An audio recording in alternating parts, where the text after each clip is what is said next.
Bismillahirrahmanirrahim. Nawaitu ta'allum wa ta'lim wal ifada wal istifada wal nafa wal intifa wal mudhakara wal tadhkir wal hatha ala tamassuki bi kitabillah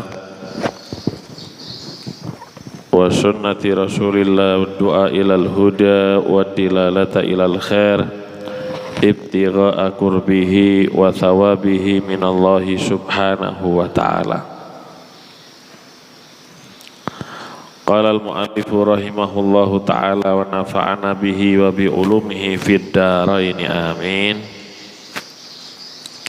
Al-ghuslu huwa ijra'ul ma'i ala jami'il badani biniyatin makhsusatin mithla antakula nawaitu raf'al hadathi au nawaitu raf'al hadathil akbari au nawaitu raf'al janabati au nawaitu fardal ghusli au nawaitu raf'a hadathil haidhi awin nifasi au nawaitu taharata lis-sholati. Al-ghusul, kita sekarang membahas tentang mandi. Kemarin kita membahas tentang wudu, sekarang tentang mandi. Al-ghuslu, kalau dilihat dari bahasa artinya as-sayalan, yaitu mengalirkan air. Menurut syariat, mandi adalah ijra'ul ma'i ala jami'il badani biniyatin makhsusatin, mengalirkan air ke semua badan. Kalau wudu ada anggotanya, yaitu wajah, tangan, kepala, dan kaki. Kalau untuk mandi nggak ada anggotanya, tapi semua badan anggotanya tanpa terkecuali. Semua anggota badan tanpa terkecuali itu anggota daripada mandi. Mengalirkan air atas semua anggota badan biniyatin makhsusatin, dengan niat yang khusus. Jadi harus ada niatnya. Seandainya dia ini mengalirkan air ke semua badannya, dia mandi, dia basahi, semua anggota badannya terbasahi, namun tanpa ada niat ketika mandi, ya jadinya mandi biasa. Jadinya mandi biasa, dan seandainya dia punya hadas, maka hadasnya tidak terangkat. Biniyatin maksusa, niatnya khusus. Ya beda antara mandi niatnya dengan wudu. Kalau wudu nawaitul wudu'a, kalau mandi ya ada sendiri niatnya, sebagaimana yang akan dijelaskan di sini. Apa aja niat mandi? Pertama, boleh nawaitu raf'al hadathi, saya niat mengangkat hadas. Walaupun tidak disebutkan hadas kecil atau besar, nggak ada masalah. Otomatis niatnya tadi mengarah kepada yang dia lakukan saat itu. Atau misalnya dia niat, dijelaskan nawaitu raf'al hadathil akbar, saya niat mengangkat hadas besar. Saya niat mengangkat hadas besar misalnya. Ini lebih umum, lebih enak. Seandainya hadasnya dia karena janabah, hadasnya dia karena haid, hadasnya dia karena nifas, gak ada masalah. Dengan dia menyebutkan hadas akbar, semuanya kena. Atau dia ketika junub misalnya nawaitu raf'al janabah, saya niat mengangkat daripada junub, juga boleh niatnya. Atau dia niatnya nawaitu fardhal ghusli, saya niat fardunya mandi, itu sah. Kenapa? Karena mandi junub, mandi haid, mandi nifas itu adalah mandi wajib. Sehingga kalau dia niatnya nawaitu fardhal ghusli kena semuanya, nggak ada masalah.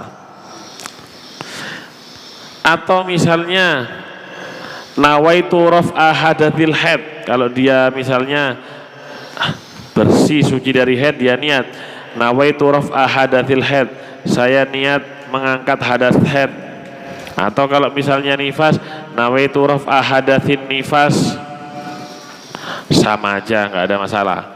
Atau nawaitu toharota lis-shalah, saya niat bersuci untuk sholat, ini semua niat mandi besar. Kalau dia ini cuma nawaitul ghusla, saya niat mandi saja, maka tidak sah. Kenapa? Karena mandi itu macam-macam. Ada mandi itu mandi sunnah,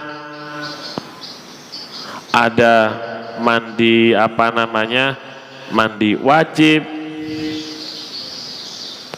Jadi kalau nawaitul ghusla saja tidak sah.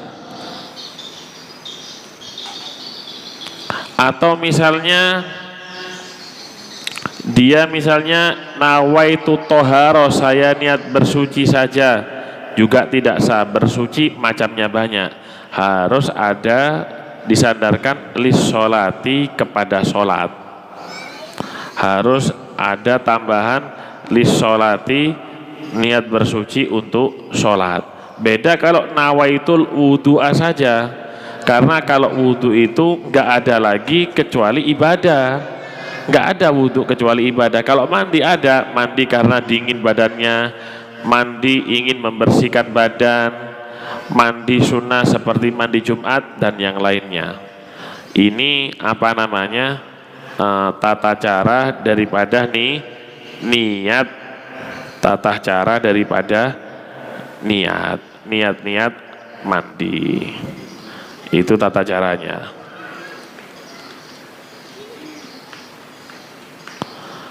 Kemudian mujibatil ghusli. Sekarang hal-hal yang mewajibkan mandi. Apa aja hal-hal yang mewajibkan mandi?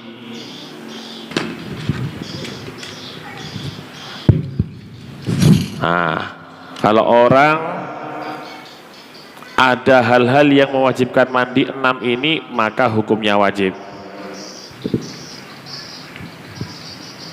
Apa aja? Nah, sekarang la yajibu alal mar'ati al-ghuslu illa idza wajada ahada mujibatihi, atau wujida ahadu mujibatihi. Tidak wajib mandi bagi perempuan kecuali jika hal-hal yang mewajibkan mandi ini ada. Apa aja? Wahya sittatun, ada 6. Ada 6 di sini hal-hal yang mewajibkan mandi bagi perempuan. Yang 5 ini perempuan sendiri harus melakukan. Yang 1, yang ke-6 orang lain yang melakukannya. Akan kita bahas satu persatu. Al-awwal, yang pertama, wajibnya mandi bagi perempuan yaitu khurujul maniyyi, yaitu keluarnya mani atau sperma. Ketika keluar sperma daripada perempuan, maka wajib bagi perempuan mandi. Atau setelah berhubungan itu perempuan kemudian keluar mani lagi, bisa jadi itu maninya lagi atau maninya dia sendiri, nggak tahu, itu juga wajib mandi. Maninya perempuan itu sama laki-laki sifatnya beda. Perlu diketahui, mani itu sifatnya suci. Kalau mani itu sifatnya najis, maka manusia ini najis semuanya. Mani itu hukumnya suci, walaupun mani daripada semua hewan. Mani hukumnya suci, mani semua hewan hukumnya suci, walaupun maninya kucing, kecuali maninya apa? Yang mughalladhah, anjing atau babi. Kalau laki-laki maninya itu didefinisikan ma'un abyad sakhin yatadaffak hala khurujihi wa yaqubu khurujuhu futura fil aqda wa indal mar'ati ma'un asfar raqiq. Kalau laki-laki ini bukan bicara kotor, bicara ilmu. Kalau laki-laki sperma itu ma'un abyad, air yang warnanya putih, sakhinun agak kental, yatadaffaku tersendat-sendat, hala khurujihi ketika keluarnya, yaqubu khurujuhu futuron fil aqda, dan setelah keluar mengakibatkan lemas daripada anggota badannya. Itu definisi mani daripada lelaki. Kalau perempuan sama, cuma perempuan itu ma'un asfarun raqiq. Kalau laki-laki warnanya putih, perempuan warnanya asfar kuning. Kalau laki-laki itu sakhin kental, perempuan itu raqiq agak encer. Sisanya sama sifatnya. Ya tadafak hala khuruji, tersendat-sendat ketika keluar, kemudian menyebabkan lemas anggota badannya. Ada yang namanya madhi, ada yang namanya wadi, ada yang namanya mani. Kalau mani tadi, kalau yang kedua madhi dan wadi, ini kedua-duanya najis. Ini kedua-duanya najis, madhi dan wadi. Kalau madhi itu ma'un abyadun, air warnanya putih, rokikun encer, lazijun licin, yakhruju inda thawrani syahwa bila syahwatin kamilah. Keluarnya ketika syahwat ini sudah naik, sudah memuncak, tapi masih belum sempurna syahwatnya. Ini namanya madhi. Biasanya keluarnya sebelum mani. Biasanya keluarnya sebelum mani. Sayyidina Ali itu rojulun madza, yang sering keluar madhinya.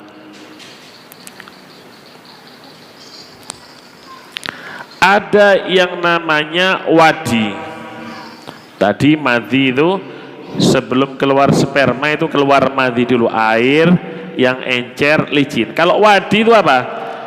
Cuma istilahnya saja. Kalau perempuan namanya qadhi, artinya sama, hanya istilahnya beda. Kalau wadi itu ma'un abyad, air yang warnanya putih, sakhinun yang kental, kadirun budak keruh, air putih kental, kemudian kadirun budak atau keruh, yakhruju ba'dal baul, keluarnya itu setelah kencing, au ba'da hamli syai'in thaqil, atau keluarnya itu setelah membawa beban berat.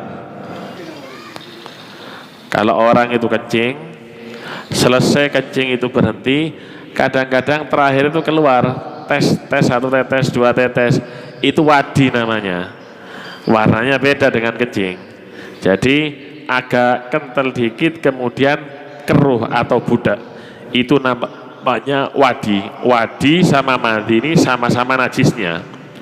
Kalau mani itu hukumnya suci dan mewajibkan mandi. Kalau wadi sama madhi itu membatalkan wudhu, dan kalau mengenai anggota badan atau kain maka hukumnya najis.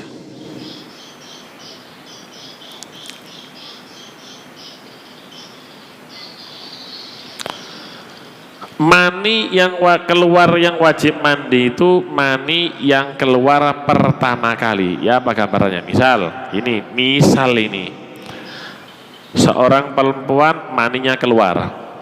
Keluar. Setelah keluar dikumpulkan lagi, dimasukkan suntikan, dimasukin lagi ke dalamnya, kemudian keluar lagi. Tidak wajib mandi. Yang wajib itu ketika keluar pertama kali. Nah, yang kedua pembahasan tadi, ketika keluar dari kemaluan perempuan spermanya laki-laki suaminya, apakah wajib mandi tadi? Wajib, tapi dengan dua syarat.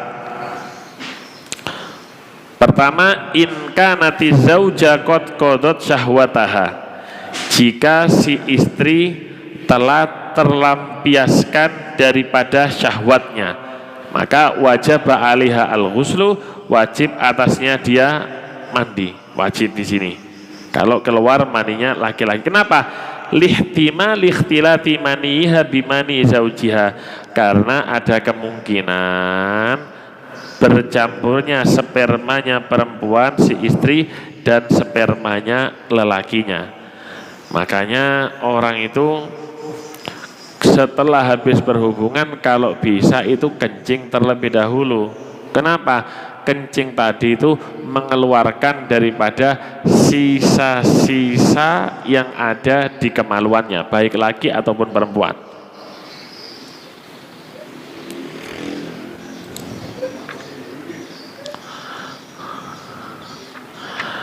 Kemudian jika yang kedua perempuan tadi keluar maninya laki-laki, keluar mani laki dari kemaluan perempuan, sedangkan perempuan masih belum terlampiaskan syahwatnya seperti masih kecil, atau perempuan tadi dipaksa, atau perempuan tadi tertidur, kemudian dihubungi sama lakinya, akhirnya keluar mani laki-lakinya, tidak wajib mandi karena maninya, tapi wajib mandi karena bersentuhan kemaluannya.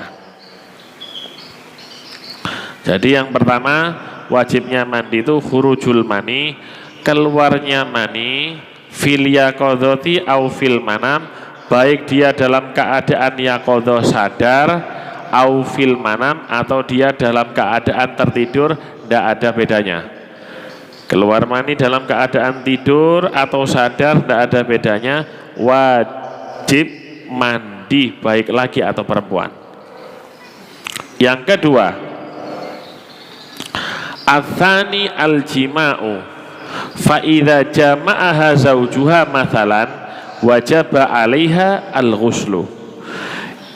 Yang kedua yang mewajibkan mandi adalah al-jima',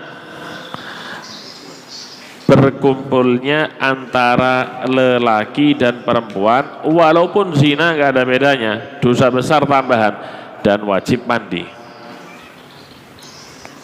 Dalam hadis Rasul Shallallahu Alaihi Wasallam bersabda, idzal taqal khitanan, jika bertemu dua kemaluan daripada laki perempuan, maka wajib bagi keduanya untuk mandi.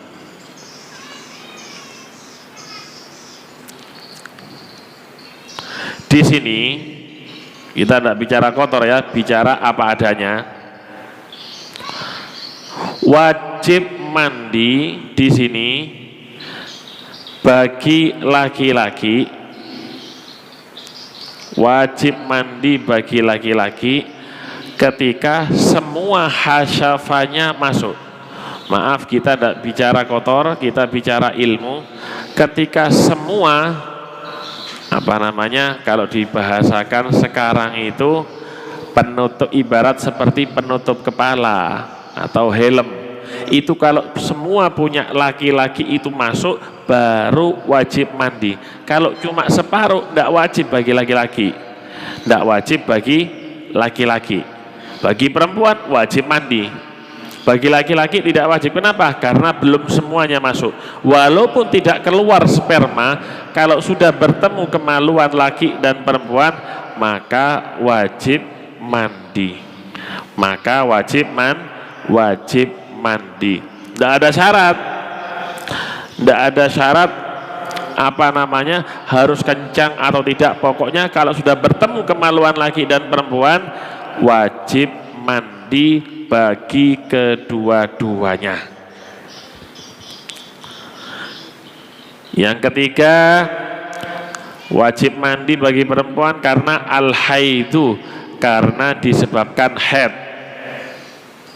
Karena disebabkan haid. Nanti kalau sudah sampai kepada babnya haid, mungkin perlu pelatihan haid nanti 2 pertemuan nanti, karena kalau 1 pertemuan kurang nanti. Fa idza hadatil mar'atu, jika haid, keluar darah haid itu perempuan yang keluar darah haid itu menunjukkan mereka sehat. Karena haid itu kataballahu ala banati Adam. Allah Allah berikan kepada semua perempuan anak-anak Nabi Adam semuanya. Kalau nggak keluar darah haid kurang sehat, tapi kecuali ada pengecualian. Sayyidah Fatimah, Siti Fatimah seumur hidupnya tidak haid. Jadi beliau ini tidak pernah meninggalkan ibadah sholat seumur hidupnya. Fa idza hadatil mar'a, jika haid itu perempuan, wa tahurat min haidhiha, dan suci dari haidnya, lazimaha al-ghuslu, maka wajib bagi perempuan al-ghuslu, mandi. Wa sayati al-kalamu insyaallah ta'ala anil haid mufassalan fi mahalli, dan insyaallah pembahasan tentang haid ini akan diperinci di tempatnya pada babnya. Ar-rabi', yang keempat, wajib mandi itu karena an-nifasu, yaitu nifas. Wajib mandi karena nifas. Fa'idha ro'at ad-dama, jika melihat itu perempuan darah ba'dal wiladah, setelah melahirkan, wan koto'a, kemudian terputus, wajabal ghuslu, maka wajib mandi. Kalau darah yang bersamaan dengan keluarnya anak, darah yang bersamaan dengan keluarnya anak itu darah tolak, itu bukan darah nifas. Itu bukan darah nifas. Nifas itu darah setelah bayi keluar dari rahim semuanya. Jika keluar dari rahim semuanya. Jadi kalau yang berbarengan bukan. Kalau berhenti daripada darah nifasnya, berhenti sudah darahnya, maka wajib bagi dia mandi nifas. Walaupun misalnya melahirkan itu lewat operasi, meskipun lewat jalan operasi tetap wajib mandi. Kenapa? Li'annan nifasa ya'ti ba'da dzalik litasfiyatir rahim. Karena nifas itu memang harus keluar. Darah nifas itu harus keluar setelah perempuan melahirkan, tujuannya litasfiyatir rahimi, untuk membersihkan daripada rahim. Untuk membersihkan daripada rahimnya. Makanya paling sedikit orang keluar nifas itu majatun, sebentar. Itu untuk apa? Membersihkan rahimnya. Wal khamisu, yang kelima, wajibnya mandi yang kelima adalah al-wiladatu, yaitu melahirkan. Walaupun seandainya perempuan tadi melahirkan anak min ghairi balalin, walaupun melahirkan anaknya itu tanpa ada basah sama sekali, tanpa ada darah sama sekali, tetap wajib mandi. Kenapa? Karena anak yang keluar itu asal usulnya daripada mani yang yang berproses berubah menjadi janin atau bayi. Jadi seakan-akan ya keluar mani.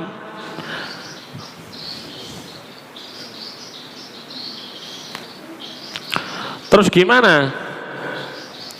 Kalau misalnya keluar alaqah au mudghah, segumpal darah atau segumpal daging, tidak jadi. Tidak jadi bayinya, cuma keluar segumpal darah atau segumpal daging. Kita tanyakan kepada bidan. Di sini dalam fikih suruh tanya, lihat, disuruh tanya kepada orang yang ahli di dalam babnya. Suruh tanya sama bidan. Kalau memang segumpal darah dan segumpal daging itu adalah asal daripada manusia, artinya dari situ nanti berproses berkembang di manusia biasanya bayi, maka wajibal ghuslu, wajib mandi. Kenapa? Li'anna dzalika maniyun munakid, karena asal usul daripada gumpalan darah dan gumpalan daging itu adalah apa?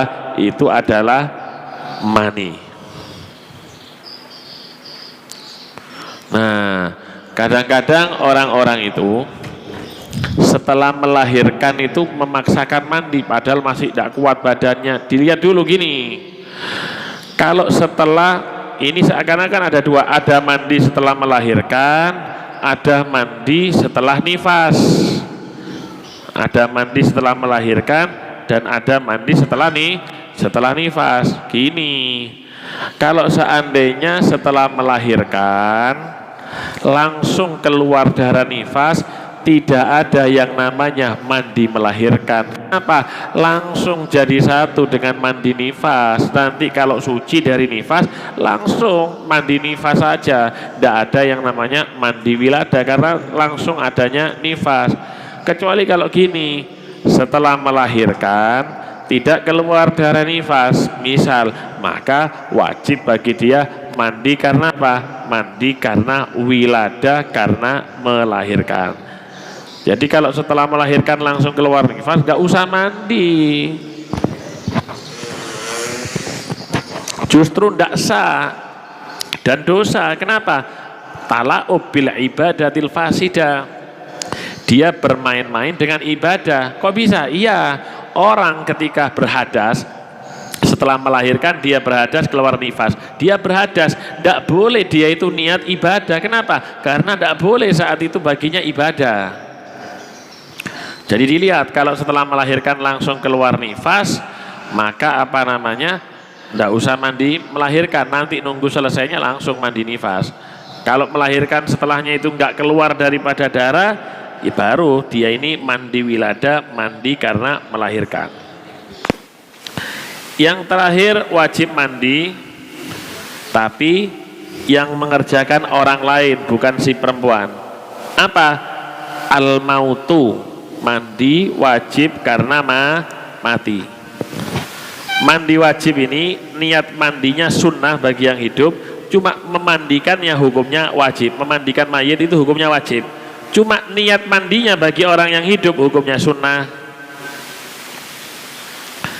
Kebalikannya wudhu, mayit diwudhui, kebalikannya niatnya sunnah, akhirnya wudhunya wajib kalau dia mau mewudhui. Lah, orang yang mati syahid, orang yang mati di medan pertempuran melawan orang kafir, maka tidak perlu dimandikan. Maka tidak perlu dimandikan. Tidak perlu dimandikan, cuma disolati dan dikubur. Kenapa kalau tidak disolat, tidak dimandikan?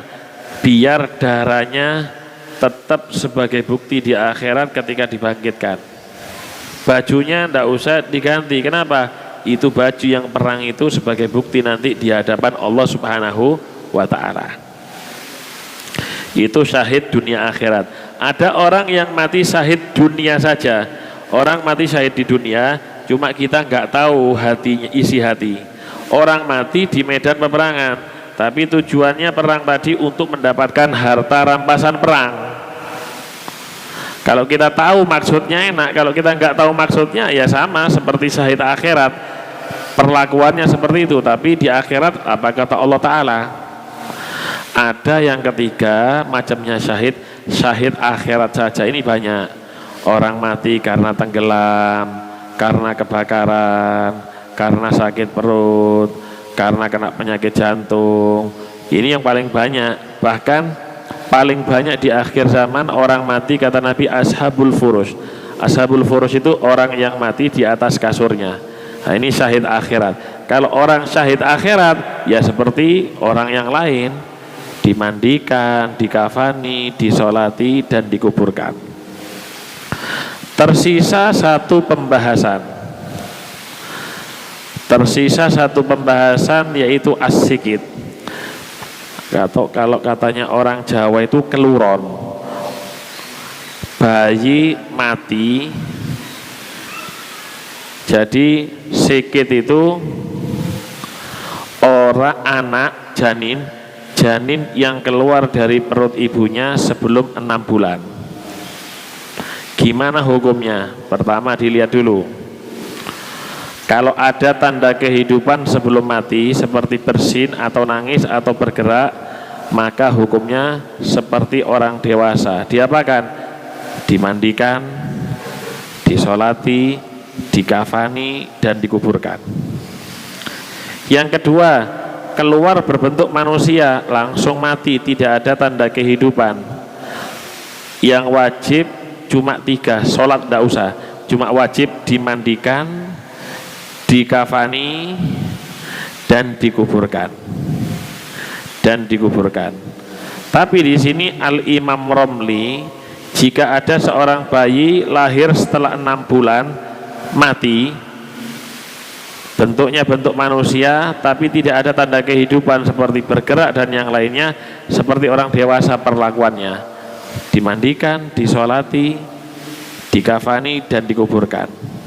Yang terakhir, jika yang keluar tadi janin berbentuk cuma sepotong daging, maka sunnah ditutup dengan kain, kemudian dikubur. Tidak ada wajib disolati dan yang lainnya. Nah, orang kalau punya anak meninggal sikit tadi itu, anak yang masih kecil belum 6 bulan mati, itu sunnah dilihat kelaminnya. Kalau kelaminnya misalnya kelihatan laki, sunnah dikasih nama laki. Kalau misalnya kelaminnya perempuan, ya dikasih nama perempuan. Kalau seandainya nggak tahu laki perempuan, dikasih nama yang bisa laki, yang bisa perempuan, seperti Tolha. Tolha itu bisa laki, bisa perempuan dalam kitab.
Kemudian mujibatil ghusli. Sekarang hal-hal yang mewajibkan mandi. Apa aja hal-hal yang mewajibkan mandi?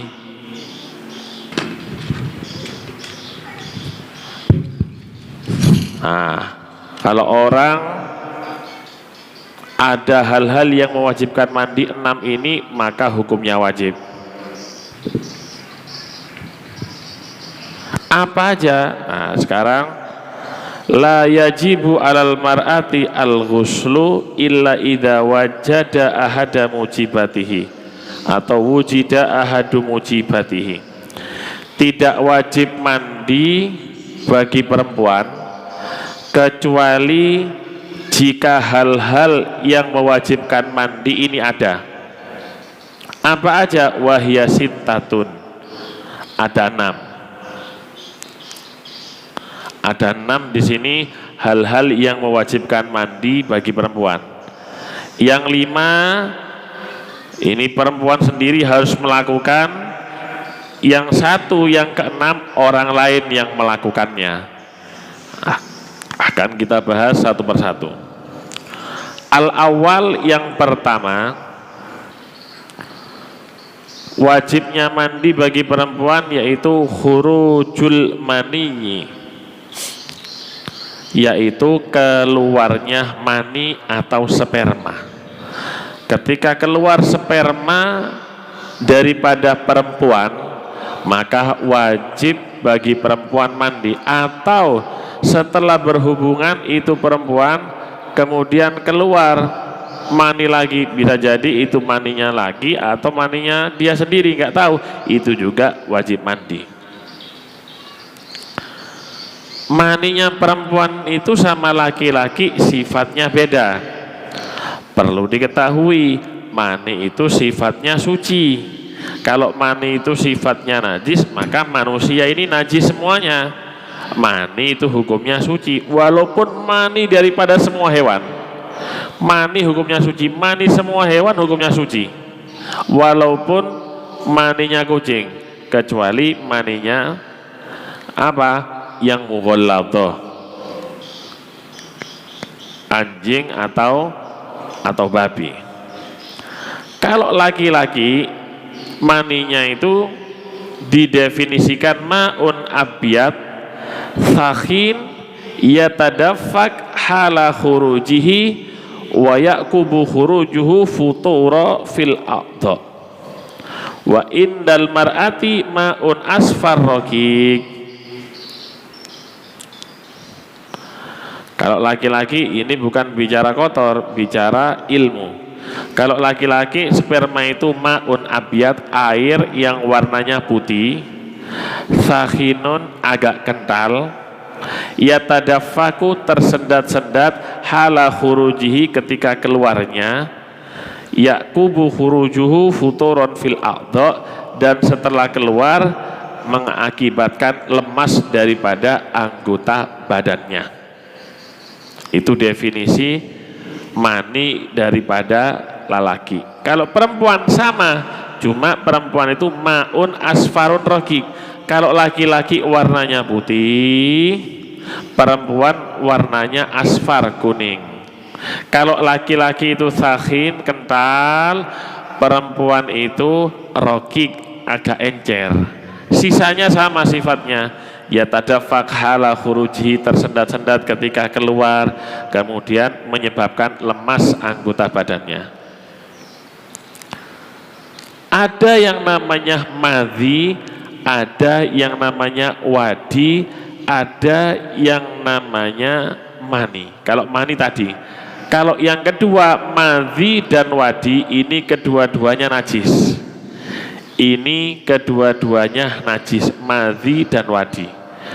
Kalau madhi itu ma'un abyadun, air warnanya putih, rokikun encer, lazijun licin, yakhruju inda thawrani syahwa bila syahwatin kamilah. Keluarnya ketika syahwat ini sudah naik, sudah memuncak, tapi masih belum sempurna syahwatnya. Ini namanya madhi. Biasanya keluarnya sebelum mani. Biasanya keluarnya sebelum mani. Sayyidina Ali itu rojulun madza, yang sering keluar madhinya. Ada yang namanya wadi. Tadi madhi itu sebelum keluar sperma itu keluar madhi dulu, air yang encer, licin. Kalau wadi itu apa?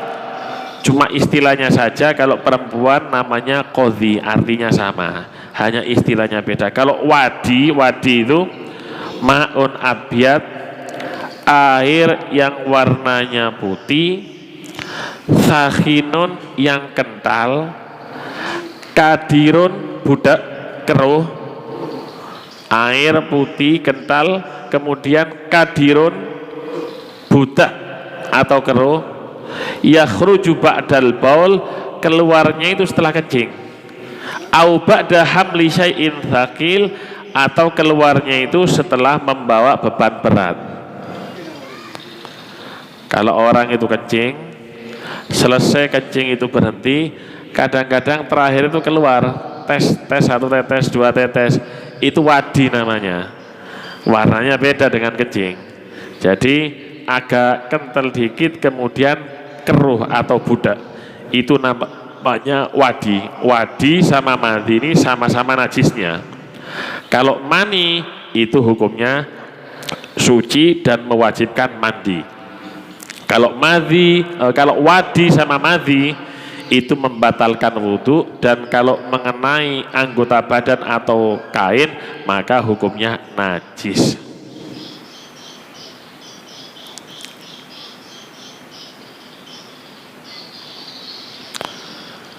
Mani yang keluar yang wajib mandi itu mani yang keluar pertama kali. Ya, apa gambarannya? Misal ini seorang perempuan maninya keluar. Keluar.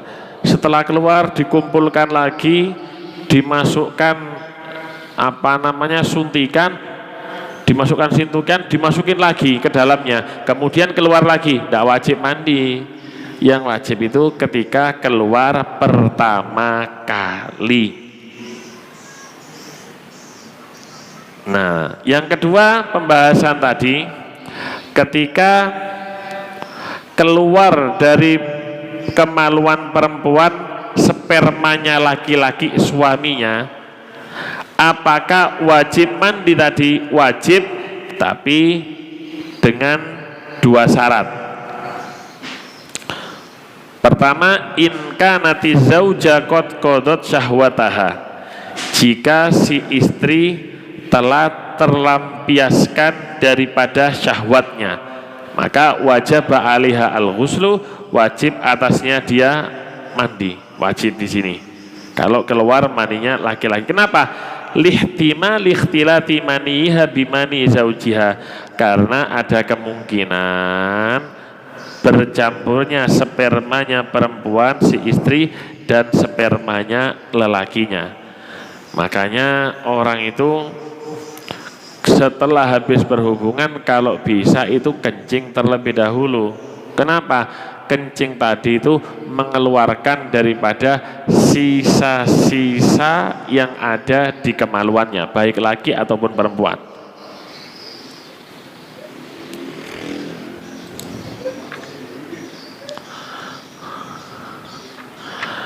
Kemudian jika yang kedua perempuan tadi keluar maninya laki-laki, keluar mani laki dari kemaluan perempuan, sedangkan perempuan masih belum terlampiaskan syahwatnya seperti masih kecil, atau perempuan tadi dipaksa, atau perempuan tadi tertidur, kemudian dihubungi sama lakinya, akhirnya keluar mani laki-lakinya, tidak wajib mandi karena maninya, tapi wajib mandi karena bersentuhan kemaluannya. Jadi yang pertama wajibnya mandi itu khurujul mani, keluarnya mani, fil yaqadhati au fil manam, baik dia dalam keadaan yaqadhah sadar, au fil manam, atau dia dalam keadaan tertidur, tidak ada bedanya. Keluar mani dalam keadaan tidur atau sadar tidak ada bedanya, wajib mandi baik laki atau perempuan. Yang kedua, atsani al-jima'u, fa idza jama'aha zaujuha mathalan wajaba 'alaiha al-ghuslu. Yang kedua yang mewajibkan mandi adalah al-jima', berkumpulnya antara lelaki dan perempuan, walaupun zina nggak ada bedanya, dosa besar tambahan, dan wajib mandi. Dalam hadis Rasul Shallallahu Alaihi Wasallam bersabda, "Idzal taqal khitanan," jika bertemu dua kemaluan daripada laki perempuan, maka wajib bagi keduanya untuk mandi.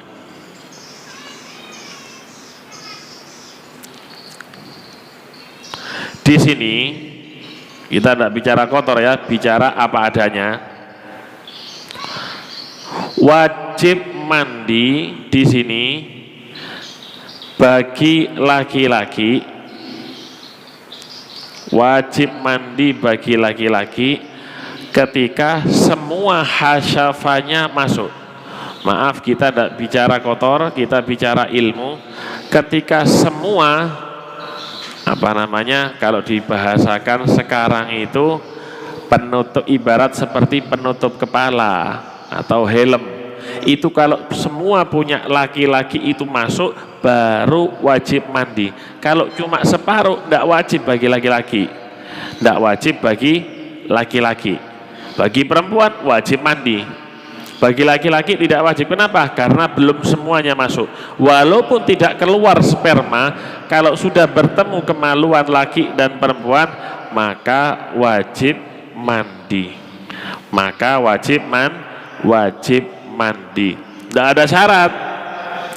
Tidak ada syarat harus kencang atau tidak. Pokoknya kalau sudah bertemu kemaluan laki dan perempuan, wajib mandi bagi kedua-duanya. Yang ketiga, wajib mandi bagi perempuan karena al-haidu, karena disebabkan haid.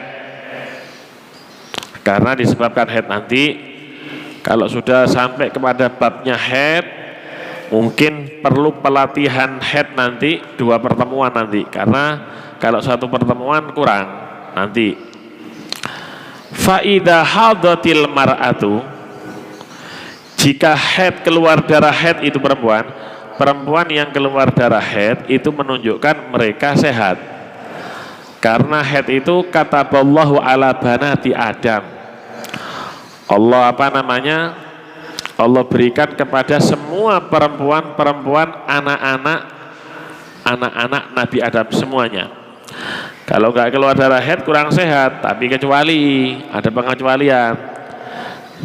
Sayyidah Fatimah, Siti Fatimah seumur hidupnya tidak haid, jadi beliau ini tidak pernah meninggalkan ibadah sholat seumur hidupnya.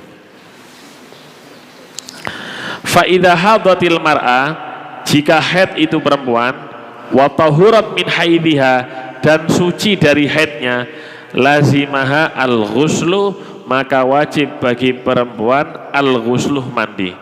Wa sayati al-kalamu insyaallah ta'ala anil haid mufassalan fi mahalli, dan insyaallah pembahasan tentang haid ini akan diperinci di tempatnya pada babnya.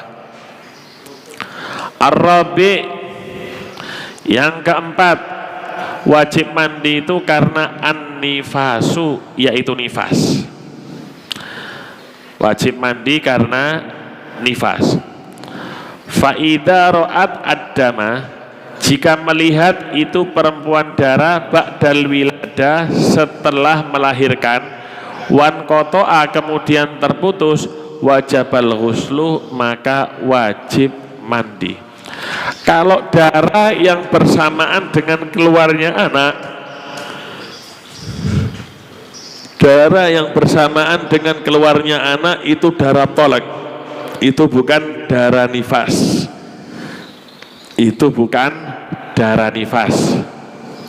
Nifas itu darah setelah bayi keluar dari rahim semuanya. Jika keluar dari rahim semuanya. Jadi kalau yang berbarengan bukan. Kalau berhenti daripada darah nifasnya, berhenti sudah darahnya, maka wajib bagi dia mandi nifas. Walaupun misalnya melahirkan itu lewat operasi, meskipun lewat jalan operasi tetap wajib mandi. Kenapa? Li'annan nifasa ya'ti ba'da dzalik litasfiyatir rahim. Karena nifas itu memang harus keluar. Darah nifas itu harus keluar setelah perempuan melahirkan, tujuannya litasfiyatir rahimi, untuk membersihkan daripada rahim. Untuk membersihkan daripada rahimnya. Makanya paling sedikit orang keluar nifas itu majatun, sebentar. Itu untuk apa? Membersihkan rahimnya. Wal khamisu, yang kelima, wajibnya mandi yang kelima adalah al-wiladatu, yaitu melahirkan. Walaupun seandainya perempuan tadi melahirkan anak min ghairi balalin, walaupun melahirkan anaknya itu tanpa ada basah sama sekali, tanpa ada darah sama sekali, tetap wajib mandi. Kenapa? Karena anak yang keluar itu asal usulnya daripada mani yang yang berproses berubah menjadi janin atau bayi. Jadi seakan-akan ya keluar mani.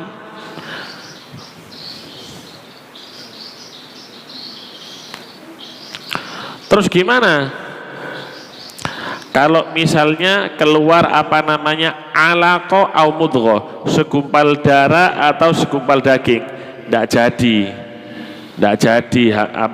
bayinya, cuma keluar segumpal darah atau segumpal daging.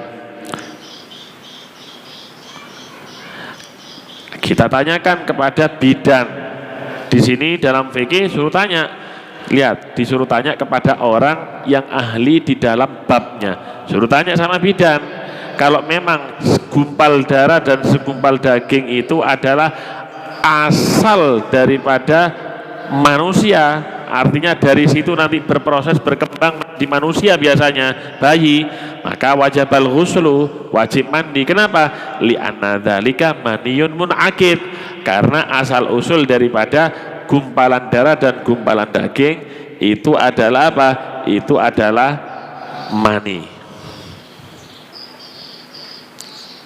Nah, kadang-kadang orang-orang itu setelah melahirkan itu memaksakan mandi padahal masih tidak kuat badannya. Dilihat dulu gini, kalau setelah ini seakan-akan ada dua, ada mandi setelah melahirkan, ada mandi setelah nifas.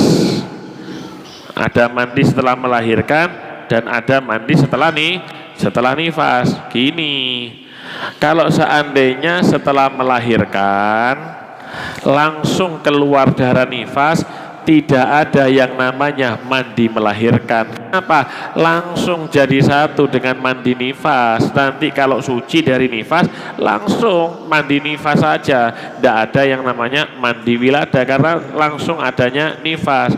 Kecuali kalau gini, setelah melahirkan tidak keluar darah nifas misal, maka wajib bagi dia mandi karena apa? Mandi karena wilada, karena melahirkan.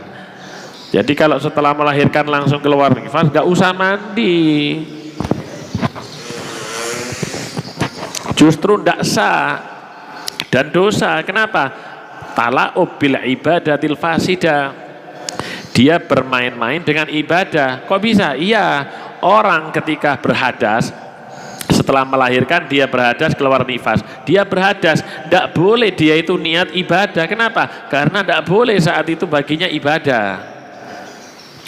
Jadi dilihat, kalau setelah melahirkan langsung keluar nifas, maka tidak usah mandi melahirkan, nanti nunggu selesainya langsung mandi nifas. Kalau melahirkan setelahnya itu nggak keluar daripada darah, ya baru dia ini mandi wilada, mandi karena melahirkan. Yang terakhir wajib mandi, tapi yang mengerjakan orang lain, bukan si perempuan. Apa? Al-mautu, mandi wajib karena mati. Mandi wajib ini niat mandinya sunnah bagi yang hidup, cuma memandikannya hukumnya wajib. Memandikan mayit itu hukumnya wajib. Cuma niat mandinya bagi orang yang hidup hukumnya sunnah. Kebalikannya wudhu, mayit diwudhui, kebalikannya niatnya sunnah, akhirnya wudhunya wajib kalau dia mau mewudhui. Lah orang yang mati syahid, orang yang mati di medan pertempuran melawan orang kafir, maka tidak perlu dimandikan,